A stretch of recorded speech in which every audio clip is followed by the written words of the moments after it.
Hi there ladies and gentlemen, thank you very much for watching. Welcome back to the DutchRC channel.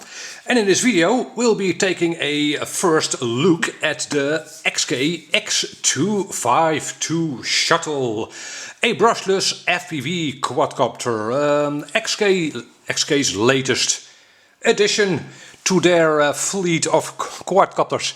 I got this one from Banggood. I'll have a link in the description so you can check out the pricing and availability. Now, let's see, yeah, like I said, it is a brushless quadcopter. It can also fly full acro, well, full acro, 95% acro, and it can also fly inverted.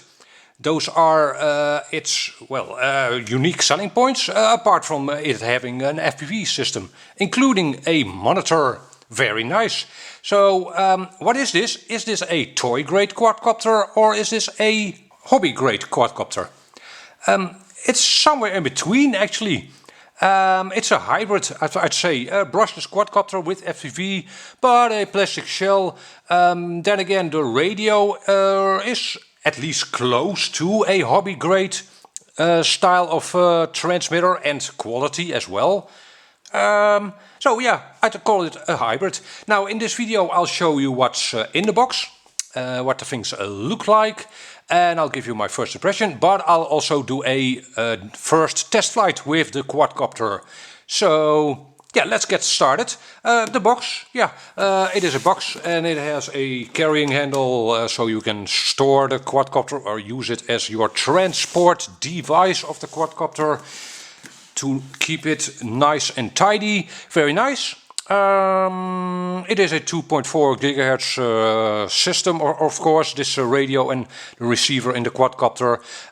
For FPV it uses 5.8 gigahertz, which means it shouldn't have much lag at all.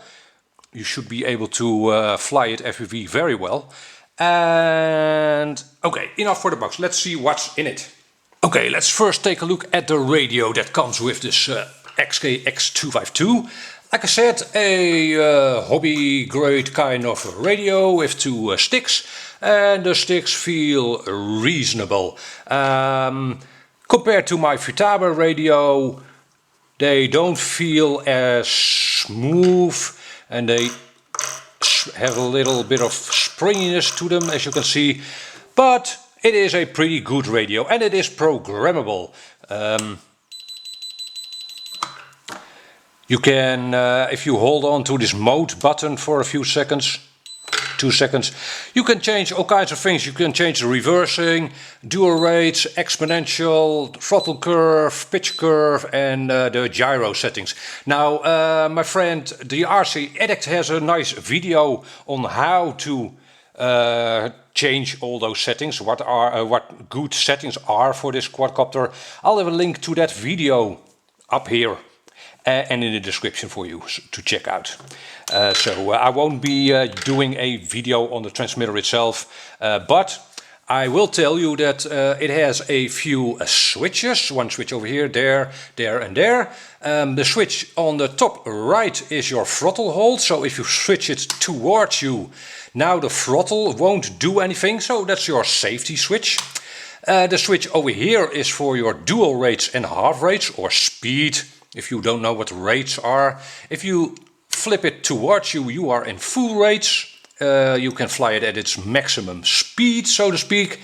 And if you switch it up, you are at half rates. Okay, the switch over here is for acro and non-acro, or stabilized and non-stabilized. And the switch over here is for collective pitch flying or non-collective pitch.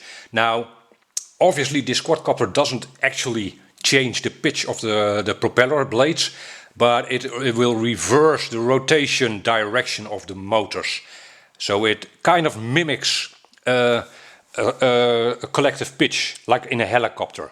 So that's done with this switch over here. With it switched towards you, you are in collective pitch mode, meaning that everything above the center stick position is flying upwards, upward thrust, and everything below it is downward thrust. Or if you are flying inverted, then downward thrust becomes upward thrust again, of course.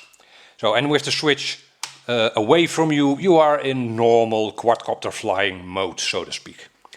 Let's see, yeah, the transmitter comes with this monitor, the FPV monitor, and that simply hooks into the transmitter like so, and that screen has its own battery.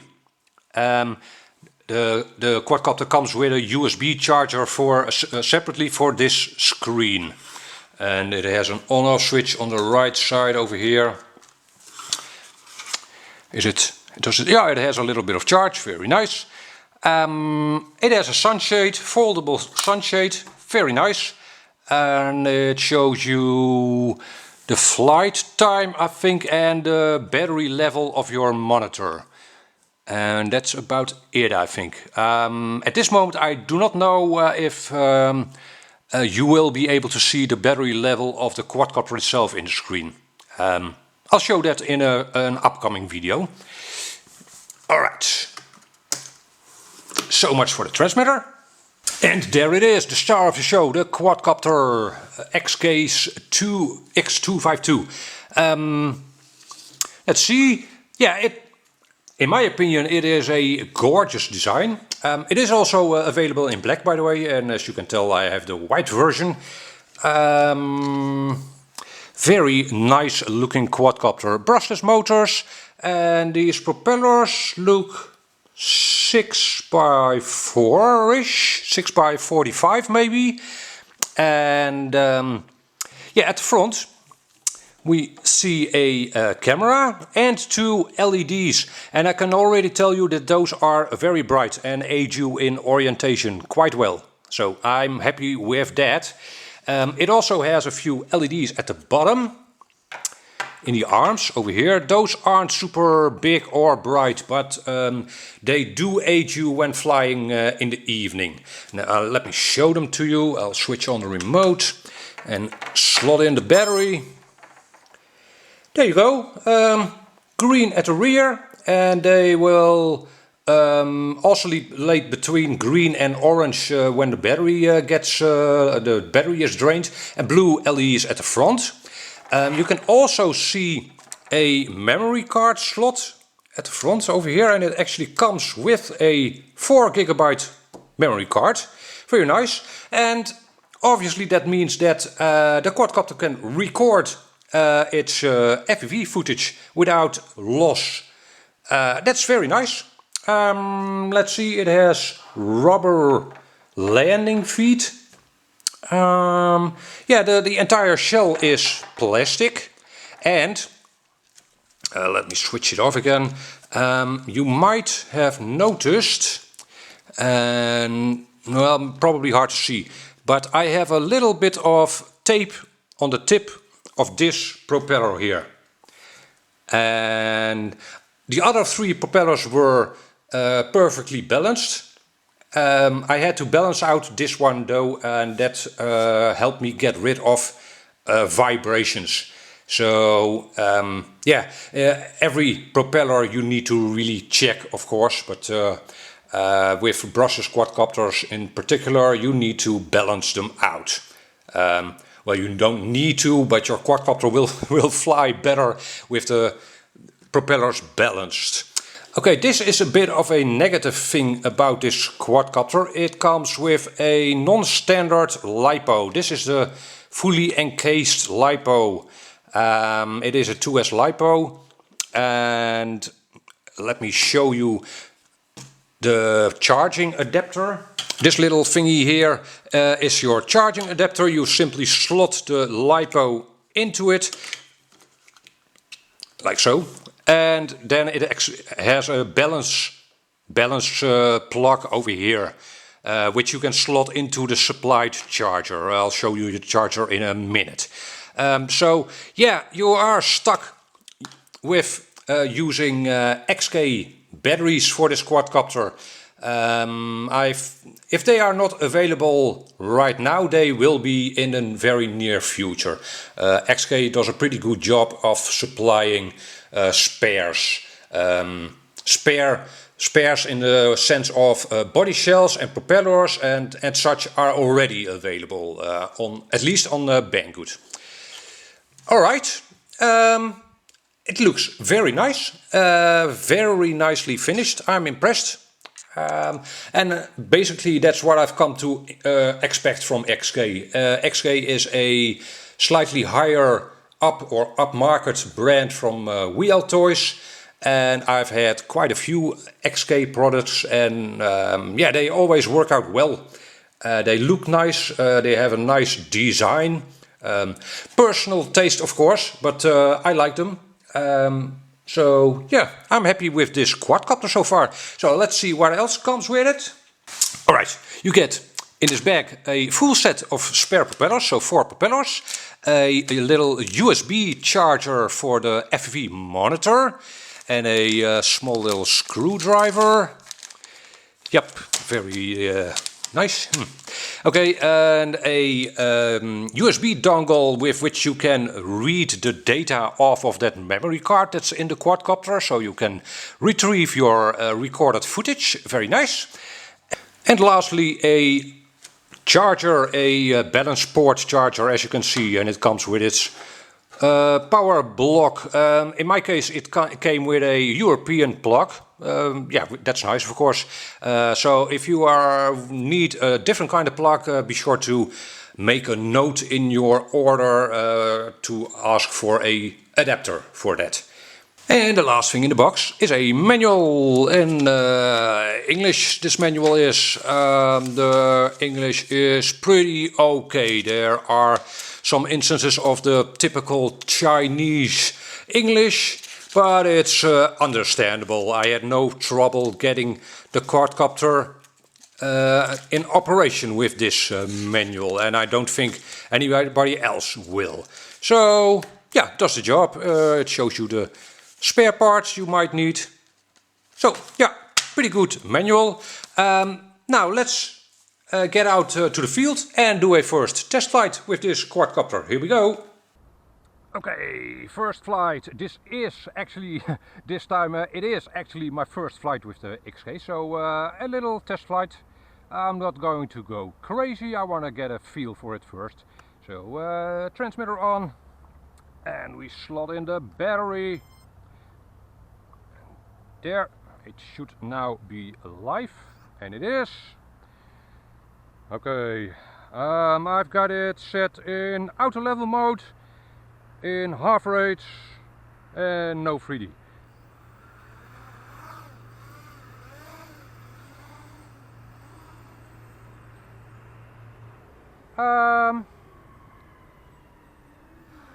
Yeah, every quadcopter needs a little getting used to, of course. With this one, especially the throttle feel somehow. I have to apply more throttle than I had expected. But it flies and it's pretty stable.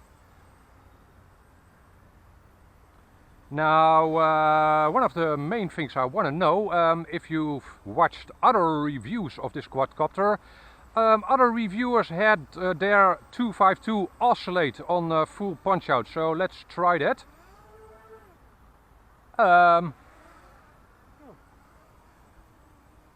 No oscillation, what the hell? Let's try it again. It sounds butter smooth. Yes, like I mentioned a minute ago, I have balanced one of the propellers. One of the propellers really needed balancing, and yeah, I really have to get used to the position of the throttle while flying. As you can probably tell, I'm constantly flying a little lower than I really want to. That's weird. Yeah, I might change that in the radio, the midpoint. But it flies very smoothly, as you can tell. Now, let's try full rates.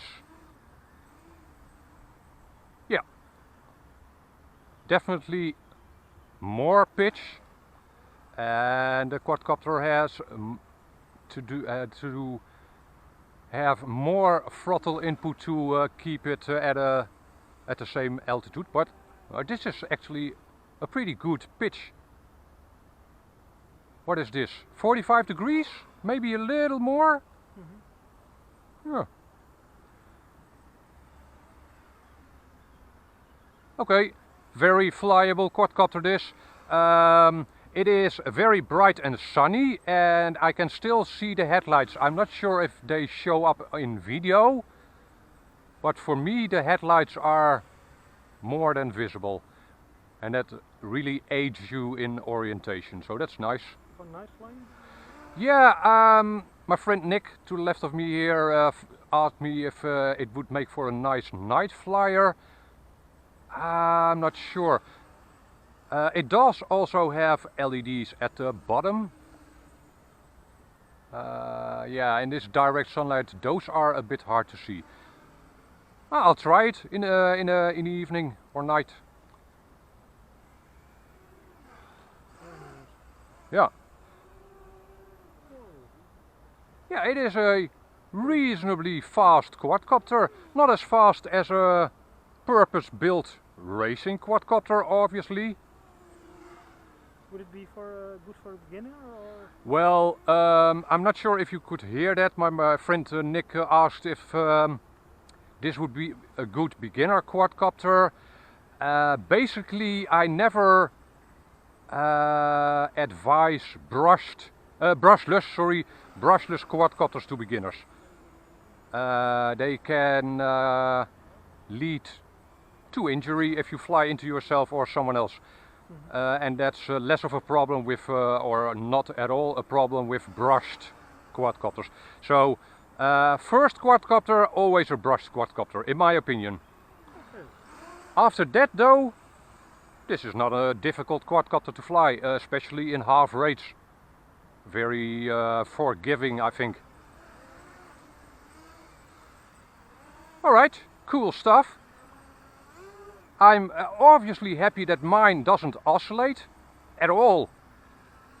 Yeah, I guess I was just lucky with that, which is nice for me. At this moment I am looking for errors in the flight controller. The 251, the XK 251, now and again had wobbles if you fly it moderately extreme. This one also has that tendency a little bit, but not as much as the 251. I have no idea why, but this one seems a little more stable. And is this the further development of the 251? Nick asked if this is a further development. Well, the 251 was released about a month before this one. Okay. So they got released very close together. I think they are mostly the same quadcopter. Apart from the frame. The frame is really different. And obviously this one has a FPV camera. But yeah. And both are brushless? Both are brushless, yes. Pretty nice. Alright, I'm happy with this. In a future video I'll throw it around a bit more once I've gotten to know it. Do some 3D'ing and maybe upside down tricks. Those are the unique selling points of this quadcopter, so I'll demonstrate that, or at least try to. For now, thank you very much for watching, and hope to see you back in another video. Bye bye.